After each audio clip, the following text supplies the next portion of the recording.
Olá amigos, muito boa tarde. Vamos ao nosso radar do mercado no pregão desta quarta-feira, dia 21 de setembro.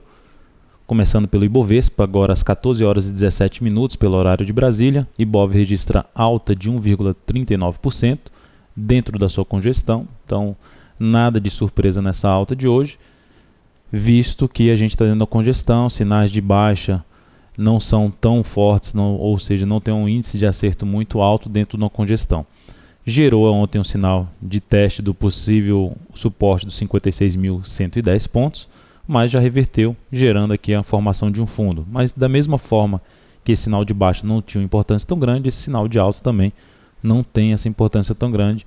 O ideal é que o Ibov saia dessa região, saia dessas duas médias, feche aí acima dos 57.633, ou ideal mesmo acima desse topo, para aumentar a força dessa tendência de alta e facilitar ainda mais as operações na ponta compradora. Olhando agora para a Petrobras, Petrobras registra alta de 1,75%, a ação que também sinalizava o possível teste dos R$ 20,40 a 20,32, próximos suportes, reverteu bem essa expectativa, voltou para cima da média, o lado interessante que voltou a fechar bem acima da média e está se segurando acima da média, mas na mesma região de resistência. Dentro ainda da congestão, também precisa trazer um fechamento acima dos R$ 21,00 e ideal acima de R$ 21,14 para aumentar uma chance de subida até mesmo para a faixa dos R$ 22,00. Vale 5 que está aqui com alta de 0,34%, não vejo uma ação interessante nesse momento para a ponta compradora, de curtíssimo prazo, até no curto prazo aguardaria uma correção, então tem um afastamento grande até entre as médias e esperaria essa ação trazer uma correção um pouco mais para baixo em busca dessa média móvel exponencial de 13 períodos do gráfico diário. Um indício disso acontecer aqui pelo G60, fechamento abaixo da média de 13, seguido de nova mínima. Então superação da mínima do candle que fechar abaixo da média móvel de 13 períodos. Não conseguiu ainda gerar um novo sinal de alta para subir de novo para a região dos R$ 45,00, que será feito através de um fechamento acima dos R$ 44,50 aqui no intraday gráfico de 60 minutos. Agora, olhando aqui a ação CSAN3, aquele sinal de alta do dia 19/9 às 12 para as 13 horas, que trouxe a possibilidade até de uma entrada pelo gráfico 60 minutos, acionou stop agora quando fechou das 13 para as 14, quando fechou abaixo dos 25,05. Essa estratégia pelo G60 da ação é uma estratégia de rompimento de resistência, uma entrada pelo rompimento de resistência que trouxe o stop. Essa entrada de rompimento de resistência traz um risco um pouco maior porque o posicionamento do stop não fica aí abaixo do fundo, que é o ponto ideal para se posicionar o stop. No entanto, se for colocar o stop lá embaixo, depois de uma entrada dessa, o risco aumentaria consideravelmente, que ficaria em 3,87%, que é bem alto para um gráfico de 60 minutos na CSAN3. Segue ainda aquela operação pelo diário, que está em 24,90 a entrada, stop abaixo de 23,90. Objetivo em 25,91, chegou a 8 centavos do objetivo dessa operação. 8 centavos simplesmente do objetivo e começou a recuar. Outra ação que fez algo bem parecido foi a Uzi Minas. A Uzi Minas gerou uma estratégia de rompimento, fechou acima aqui do topo anterior 12,43, a favor dos movimentos ascendentes, e no pregão anterior fechou abaixo aqui de R$ 12,26. Esse fechamento abaixo de 12,26 proporcionou o stop da operação. Observe que não teve uma nova mínima e em seguida reverteu. Essa estratégia é a estratégia de rompimento de resistência.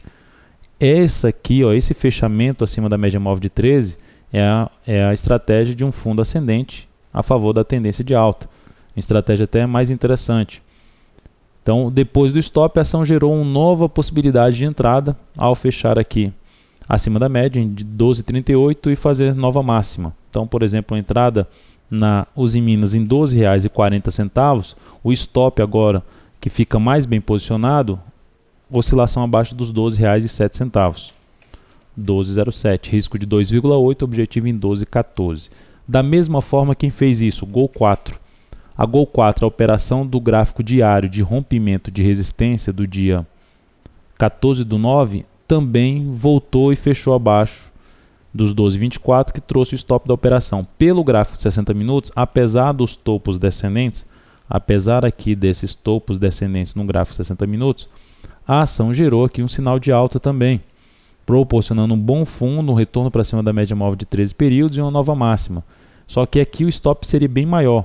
Observe que uma entrada, por exemplo, em R$ 12,55 na Gol, com stop num fechamento ou na oscilação abaixo dos R$ 11,97, trará um risco de 4,7%, que é alto para um gráfico de 60 minutos, e um objetivo em R$ 13,14, ou seja, teria que ultrapassar a resistência desse topo anterior, que está em R$ 13,00. Olhando agora Nato 3, duas ações comentadas ontem. Nato 3 chegou na região lá de suporte dos 32,16 a 31,61. Vamos aqui no gráfico de 15 minutos. Qual o candle responsável pela mínima? Esse aqui. Ideal que venha fechar acima dos 32,23 para se pensar em alguma entrada. Fechou no G15 acima de 32,23, fez nova máxima, possibilidade de uma entrada com stop abaixo da mínima desse G15, ou num fechamento do G15 abaixo dos R$ 31,98, que é a congestão que ela montou. Então não deu ainda entrada. A PDGR3 são estratégias de mais de day trade, porque é uma ação que está caindo de maneira mais acentuada. A gente tem a PDGR3 com alta de 0,31%, também não gerou pelo G15 a entrada. Pegando aqui o gráfico de 15 minutos, primeiro não proporcionou um candle de reversão no gráfico de 15 minutos, não proporcionou depois que testou, porque esse valor aqui é R$ 6,40, teria que testar R$ 6,35, preferencialmente. A ação chegou a R$ 6,36. Então, ao bater ali na faixa 6,36, também não conseguiu gerar aqui um fechamento acima de 6,54, que seria até uma possibilidade de uma entrada rápida, com stop abaixo ali no fechamento do G15 abaixo de 6,43. Então é isso, amigos. Muito obrigado por sua atenção e também por acessar diariamente o site daltonvira.com. Um grande abraço e até o nosso próximo radar.